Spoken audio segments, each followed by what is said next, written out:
বিরতির পর স্বাগত। আয়তরমা বিল্ডিং এ গতকালের অগ্নিকাণ্ডের রেশ কাটতে না কাটতে আজ আবারও আয়তরমা বিল্ডিং এ ধুন্ধুমার কাণ্ড। কি সেই কাণ্ড?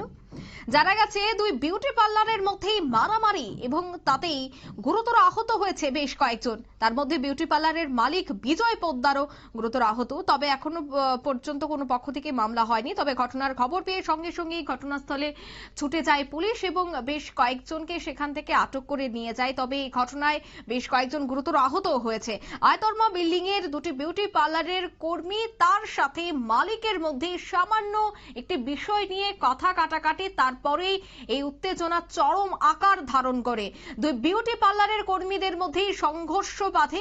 যদিও সঙ্গে সঙ্গে পুলিশকে খবর দিলে পুলিশ ঘটনাস্থলে উপস্থিত হয়ে তাদেরকে উদ্ধার করে নিয়ে যায়। তবে সে বিষয়ে কি বলছেন পুলিশ আধিকারিকগণ শোনাচ্ছি। আমাদের কাছে একটা রিপোর্ট আসে যে মেট্রো বাজার মধ্যে একটা মারামারি একটা হয়েছে শোনা যাচ্ছে।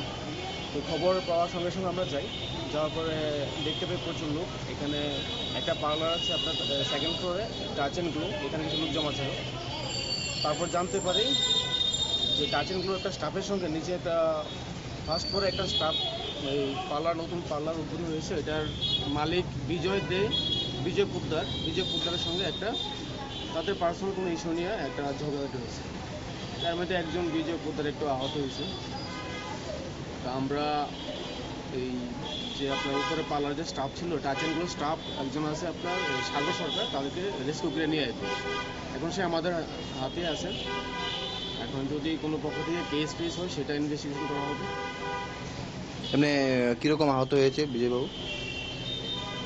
এমন তো কোনো কিছু বলা যায় না, কিন্তু ওনাকে এখন তার পরবর্তী সময় হসপিটালে নিয়ে যাওয়া হয়।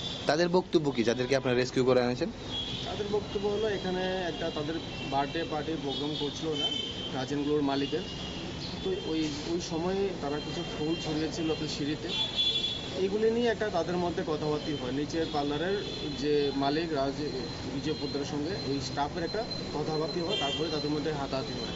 আমাদের বিজয় পোদ্দার একটু আহত হয়েছে, এতটুকু আমাদের কাছে ইনফরমেশন। বাকি তদন্ত করলে বা ইনভেস্টিগেশন হলে সেটা জানা যাবে। Thank you. আপনারা শুনলেন পুলিশ আধিকারিকের বক্তব্য। শহরে একেবারে উত্তেজনা ছড়িয়ে পড়ে, গোটা বিল্ডিং এ উত্তেজনা। যদিও পুলিশ ঘটনাস্থলে উপস্থিত হয়ে সবটাই সামাল দেয় এবং বেশ কয়েকজনকেও নিয়ে যাওয়া হয়েছে জিজ্ঞাসাবাদের জন্য। এই মুহূর্তের সংবাদ এখানেই শেষ করছে। আমাদের পরবর্তী নিউজ এবং আপডেট দেখার জন্য অবশ্যই চোখ রাখবেন শুধুমাত্র নিউজ ভ্যানগার্ডের পর্দায়। ধন্যবাদ।